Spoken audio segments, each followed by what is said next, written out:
ಏನು ಅರ್ಪಿತಾ, ಅಮೃತ ಕೊಡೋ ಹಸುನ ವಿಷ ಕಾರೋ ಹಾವು ಮಾಡ್ತೀನಿ ಅಂತ ಹೇಳಿ ನನ್ನ ಶತ್ರು ಮಗಳನ್ನ ಮನೆ ಬಿಟ್ಟು ಹೋಗೋವಾಗ ಮಾಡ್ತೀನಿ ಅಂತ ಹೇಳಿದಿಲ್ಲ, ಏನು ಮಾಡಿದೆ? ಎಲ್ಲ ಥರ ಪ್ರಯತ್ನನೂ ನಾನು ಪಡ್ತಿದ್ದೀನಿ, ಆದ್ರೆ ಏನು ಮಾಡಲಿ, ನಾನು ಹಾಕೋ ಎಲ್ಲ ಪ್ಲಾನ್ಗಳು ಫ್ಲಾಪ್ ಆಗ್ತಿದೆ. ಆದರೆ ಇವತ್ತು ಅವರಿಬ್ಬರು ಮಧ್ಯೆ ಜಗಳ ತಂದು ಹಾಕೋದಕ್ಕೆ ಸಾಕ್ಷಿ ನಂಗೊಂದು ಒಳ್ಳೆ ಅವಕಾಶ ಕೊಟ್ಟಿದ್ದಾಳೆ. ನಾನಿವತ್ತು ಫಿಟ್ಟಿಂಗ್ ಇಡ್ತಾ ಇರೋದು ಆದಿತ್ಯನ ವಿಷಯಕ್ಕೆ. ಸಾಕ್ಷಿ ಅವ್ರ ಅಮ್ಮನ ಜೊತೆ ಸೇರ್ಕೊಂಡು ರಂಜಿತ್ಗೆ ಸುಳ್ಳು ಹೇಳಿ ಆದಿತ್ಯನ ಹುಡ್ಕೋದಕ್ಕೆ ಹೊರಟಿದ್ದಾಳೆ. ಆದಿತ್ಯ ಈಗ ಆಟೋ ಓಡಿಸ್ತಿದ್ದಾನೆ. ಆ ವಿಷಯ ಗೊತ್ತಾಗಿ ಆರ್ತಿ ತುಂಬ ಹತ್ತು ಕರೆದು ಮಾಡಿ ಸಾಕ್ಷಿಗೆ ಫೋನ್ ಮಾಡಿಕೊಂಡು ನನಗೆ ಹೆಲ್ಪ್ ಮಾಡು ಬಾ ಆದಿತ್ಯನ ಹುಡ್ಕೋಣ ಅಂತ ಕೇಳಿದಾಳೆ. ಅದಕ್ಕೆ ಈ ಸಾಕ್ಷಿ ರಂಜಿತ್ ಹತ್ರ ನಾನು ಹಾಸ್ಪಿಟ್ಲಿಗೆ ಹೋಗ್ತಿದ್ದೀನಿ ಅಂತ ಸುಳ್ಳು ಹೇಳಿ ಆದಿತ್ಯನ ಹುಡ್ಕೋದಕ್ಕೆ ಅವ್ರ ಅಮ್ಮನ ಜೊತೆ ಹೊರಟಿದ್ದಾಳೆ. ಈಗ ನನಗೆ ಆ ಸಾಕ್ಷಿ ಹೇಳಿರೋ ಸುಳ್ಳೆ ಅಸ್ತ್ರ. ಆದಿತ್ಯ ಆಟೋ ಓಡಿಸ್ತಿದ್ದಾನೆ ಅನ್ನೋದು ಕೇಳಿ ನನಗೆ ಹಾಲು ಕುಡ್ದಷ್ಟು ಸಂತೋಷ ಆಗ್ತಾ ಇದೆ.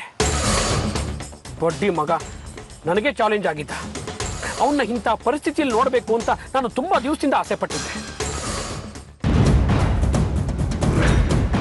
ರಂಜಿತ್ ಬಂದ್ರು, ನಾನು ನಿಮ್ಗೆ ಆಮೇಲೆ ಫೋನ್ ಮಾಡ್ತೀನಿ. ಹಾಂ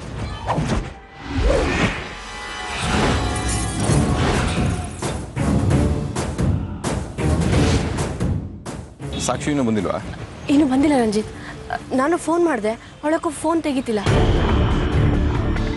ಸರಿ, ಒಂದು ಗ್ಲಾಸ್ ನೀರು ಕೊಡಿ.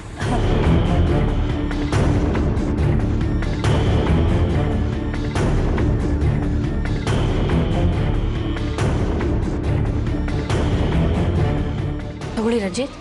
ಹಾಂ, ಥ್ಯಾಂಕ್ ಯು.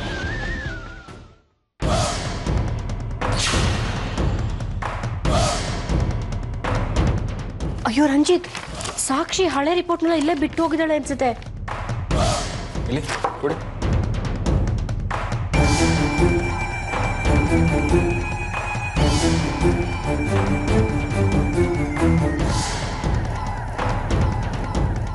ಪಾಪ ಅವಳೆಲ್ಲೋ ಮರ್ತು ಹೋಗಿರ್ಬೇಕು ರಂಜಿತ್, ನೀವೇ ಹೋಗಿ ಕೊಟ್ಬಿಟ್ಟು ಬನ್ನಿ.